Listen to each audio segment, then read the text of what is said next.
Hello everyone, welcome to delicious recipes. ഇന്ന് നമുക്ക് നല്ല ടേസ്റ്റി ആയിട്ടുള്ള വെജിറ്റബിൾ സ്പെഗറ്റി തയ്യാറാക്കിയാലോ. ഇത് കുട്ടികൾക്കൊക്കെ വളരെ ഇഷ്ടമാകും.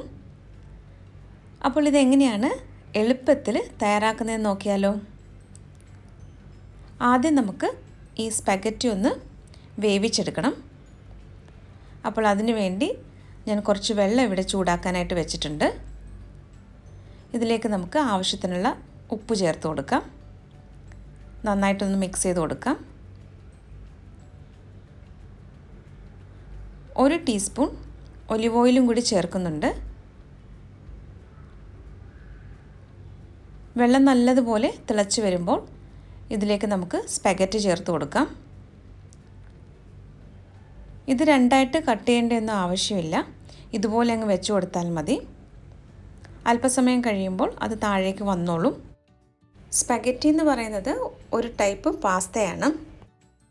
200 ഗ്രാം സ്പെഗറ്റിയാണ് ഞാൻ എടുത്തിരിക്കുന്നത്. വെജിറ്റബിൾ സ്പെഗറ്റിയാണ് തയ്യാറാക്കുന്നത്.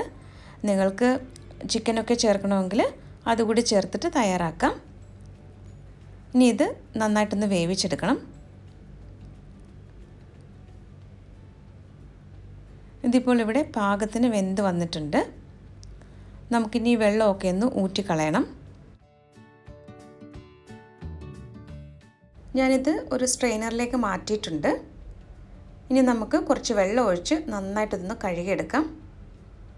അതിനുശേഷം 1.5 ടീസ്പൂൺ ഒലിവ് ഓയിലും കൂടി ചേർത്ത് നന്നായിട്ടിതൊന്ന് മിക്സ് ചെയ്ത് വെക്കാം.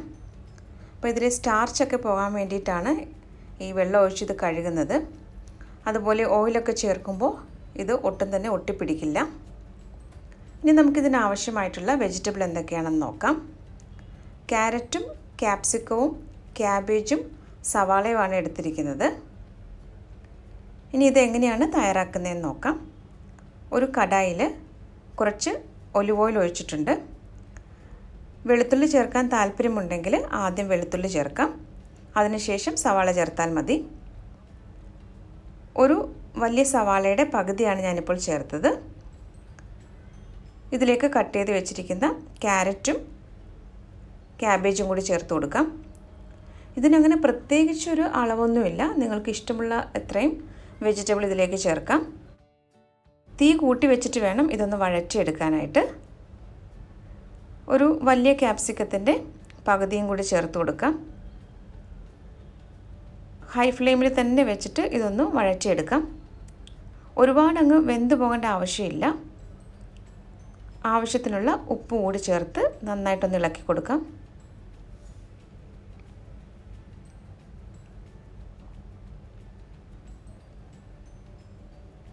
ഇനി ഇതിലേക്ക് 1/4 ടീസ്പൂൺ മുതൽ 1/2 ടീസ്പൂൺ വരെ കുരുമുളക് പൊടി ചേർക്കാം. ഇത് ഓരോരുത്തരുടെയും സ്പൈസ് ലെവലിനനുസരിച്ച് കുരുമുളക് പൊടിയുടെ അളവിലൊക്കെ മാറ്റം വരുത്താം. ഇനി ഇതിലേക്ക് അടുത്തതായി ചേർക്കുന്നത് 1.5 ടേബിൾ സ്പൂൺ സോയാ സോസും 1 ടേബിൾ സ്പൂൺ ചില്ലി സോസുമാണ്. നന്നായിട്ടൊന്ന് മിക്സ് ചെയ്തെടുക്കാം. നിങ്ങളുടെ ഓരോരുത്തരുടെയും ഇഷ്ടത്തിനനുസരിച്ച് ഇതിൻ്റെ അളവിലൊക്കെ ചെറിയ ചെറിയ മാറ്റങ്ങളൊക്കെ വരുത്താം. 1/2 ടീസ്പൂൺ ഒറിഗാനോ ആണ് ഇപ്പോൾ ചേർത്തത്. ഇനി ഇതെല്ലാം കൂടി നന്നായിട്ടൊന്ന് മിക്സ് ചെയ്തെടുക്കാം. ഇനി ഇതിലേക്ക് അടുത്തതായിട്ട് ചേർക്കാനുള്ളത് വേവിച്ച് വെച്ചിരിക്കുന്ന സ്പെഗറ്റിയാണ്. ഇനി ഇത് നല്ലതുപോലെ ഈ വെജിറ്റബിളുമായിട്ട് ചേർത്തിട്ടൊന്ന് മിക്സ് ചെയ്തെടുക്കണം. ഇതുപോലെ 2 സ്പൂൺ ഉപയോഗിച്ചിട്ട് മിക്സ് ചെയ്തെടുക്കാം.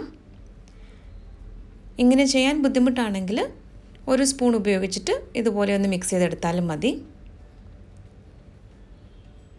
അപ്പോൾ ഈ വെജിറ്റബിളുമായിട്ട് ഈ സ്പെഗറ്റി നന്നായിട്ടൊന്ന് മിക്സ് ചെയ്തെടുത്തു കഴിഞ്ഞാൽ നമ്മുടെ രുചികരമായിട്ടുള്ള വെജിറ്റബിൾ സ്പെഗറ്റി ഇവിടെ റെഡിയാകും. അപ്പോൾ ഇന്നത്തെ ഈ റെസിപ്പി എല്ലാവർക്കും ഇഷ്ടമായെന്ന് കരുതുന്നു. റെസിപ്പി ഇഷ്ടമായാൽ ഡെലീഷ്യസ് റെസിപ്പീസ് ചാനൽ കൂടി ഒന്ന് സബ്സ്ക്രൈബ് ചെയ്യണം. സബ്സ്ക്രൈബ് ബട്ടൺ അടുത്ത് കാണുന്ന ബെല്ലൈക്കൺ പ്രസ് ചെയ്ത ശേഷം ഓൾ എന്ന ഓപ്ഷൻ കൂടി ഒന്ന് പ്രസ് ചെയ്യണം. എങ്കിൽ മാത്രമേ ഞാൻ പോസ്റ്റ് ചെയ്യുന്ന വീഡിയോയുടെ നോട്ടിഫിക്കേഷൻ കിട്ടുകയുള്ളൂ. അപ്പോൾ മറ്റൊരു നല്ല റെസിപ്പിയുമായിട്ട് വീണ്ടും വരാം. Thank you.